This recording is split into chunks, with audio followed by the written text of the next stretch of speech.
Here's your chance to meet Abigail Spanberger, the person, as well as the politician. I caught up with the Democratic nominee for governor at some recent local events, took off the jacket and tie, and we talked more than just policy and positions. We talked about her inspirations and her principles. My parents, certainly. My grandfather, my father's father, was a young widower who raised my dad and his 3 siblings. Like, he just always taught me that, like, there's always tomorrow, and like, despite all of the challenges that he faced, he always instilled in, certainly in my father, like, you just work hard and you maintain your hopefulness and your dedication to doing what you think is right. Tremendous teachers in schools along the way. I had a 6th grade teacher who made me love history and world history. I'm Abigail Spanberger, and I am the Democratic nominee for governor here in the Commonwealth. And the Republican nominee, Winsome Earl Sears, is trying hard to tie Spanberger to transgender rights. Spanberger didn't write House Bill 5, as Earl Sears had claimed. She did co-sponsor it, and she says as a means of protecting against discrimination. Her spokesperson told me Spanberger believes every Virginia student should be able to use private spaces safely and without fear. Meanwhile, Spanberger says Virginia parents must absolutely have the right to know what's happening at their child's school. And one of the lessons she has learned about running for office. That people will say things that are objectively wrong and false, and that sometimes it's really difficult to correct the record. Trust me, I do plenty of 30-second ads, but like policies and politics and the things that I'm for, it takes a lot longer than 30 seconds to explain it. And well, you've got girls too, don't you? I do. They are a senior, a 9th grader, and a 6th grader. I already know how to twirl a flag, but it's just hard. It's just hard to catch it. You know what? You have to keep practicing. Can I tell you something? So I have 3 daughters, and one of them twirls batons. Spanberger says the president's big, beautiful bill paints an ugly picture for the Commonwealth. It will all get more expensive for all of us. It's not just a question of impacting those who rely on Medicaid. And so as governor, the actions that I will take will be to try and fortify a system that is frankly under attack by legislation coming out of Washington. And we know that Virginia will be the 2nd most impacted state in the country in terms of dollars lost as a result of that bill. The sad reality is that more than 300,000 Virginians will likely lose their health insurance either through the exchange or through Medicaid. This is a result of a bill, the reconciliation bill that President Trump signed into law on July 4th. That bill will also put us on path towards losing no fewer than 6 rural hospitals across Virginia. We have some pictures of students. Oh yes, of course. Hello! What are you studying? Nursing, pre-nursing. We need nurses in Virginia. That's amazing. Do you know what type you want? Yeah, well, I'm got a microphone on, so if it's a big secret, don't.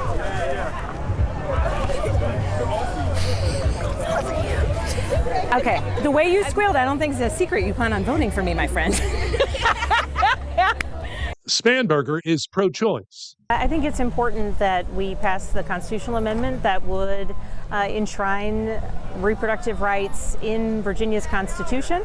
Certainly, as a former legislator, now candidate for governor, I do not think it's my place to dictate the discussions or the choices that are occurring between women and their doctors. The former CIA field officer is okay with local law enforcement assisting with ICE on immigration cases, as long as the feds are already holding a warrant. And Spanberger says, get rid of the masks. I do object to that because police officers throughout our community wear their names proudly on their uniform because it builds up trust. I used to work narcotics and money laundering cases. I used to work with the high intensity drug trafficking area task force in the DC area. So I worked with local police in DC, Northern Virginia, and all throughout Maryland. I worked with state police, often in Maryland, as well in my role as a federal agent. We were always heavily marked. In fact, marked large letters police and then the federal agency that you were with, so that people understood that it was law enforcement coming. Do you have a favorite class? My favorite class is science and chess. Science and chess. Those are awesome things.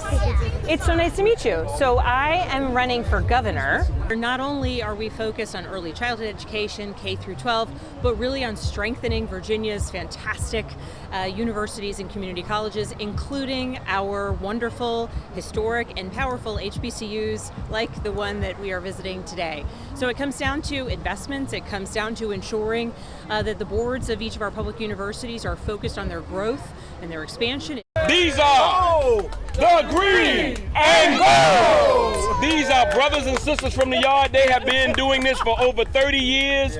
They are Norfolk State graduates. They are folks who are just happy about the chance to have someone like you leading this state. One thing to change for a veteran, what would it be? All through Congress, I focus relentlessly on veterans-related issues, and I'll do the same at the state level. The one thing that I would do would be ensure that we're communicating better, because so many people, there are resources to help people, connect them with jobs, and so often people don't actually know what resources are available. We have incredible resources here in Virginia, but if the veteran in a point of crisis or the veteran transitioning out of the military doesn't know how to leverage them, then they're not helping the people. Spanberger on the Second Amendment. I say this as a former federal agent. I used to carry a firearm every single day for my job.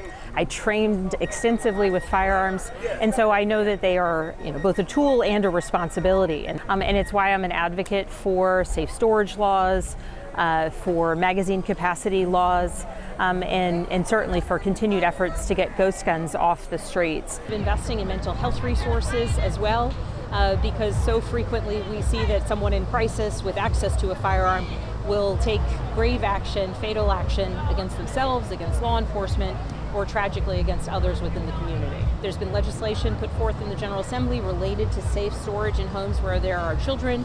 And as governor, I would move forward and sign some of the legislation that our governor has vetoed. Our next governor of Virginia. Yes. We're smoking all, baby. You got my vote. Oh, we're dancing.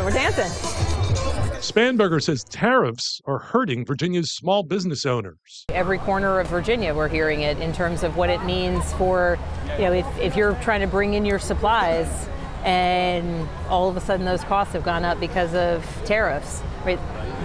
Do you continue? Do you change the direction of your company? If you're a small business owner who might want to start up, but you don't know if you're going to be able to get a loan, a small business owner or a restaurant owner in Hampton Roads or Northern Virginia, where you've seen real shifts in what people are doing because the threats to the federal workforce, right? If you're losing your job or you're where you might, you're not going out to dinner on a Friday night. Now the impacts of DOJ and the federal firings are tremendous here in Virginia, but every bit of steadiness that we can bring to the function of state government, the more competitive we can make Virginia. So one of her top priorities, create steadiness in a way, whether it is from creating steadiness from an economic standpoint, where, amid tariffs and egregious trade policies, if Virginia is a steady place, we can mitigate some of the impacts. Hi, how are you? I'm Abigail. Nice to see you. Spanberger says she's not a typical Democrat. There's been plenty of times when I've voted the way that I believed was the right way to vote, which was, in contrast with the majority of my party. I'm an independent thinker, not casting a vote for Speaker Pelosi to multiple times throughout Congress, and so nobody pulls me anywhere. I am where I am, and I've managed to build out broad coalitions by making sure that we were bringing people together. Hello, everyone. It's so nice to see you. Same here. What an awesome day. In Norfolk, Can I have a high five? Thank you, dear. I'm Chris Horne.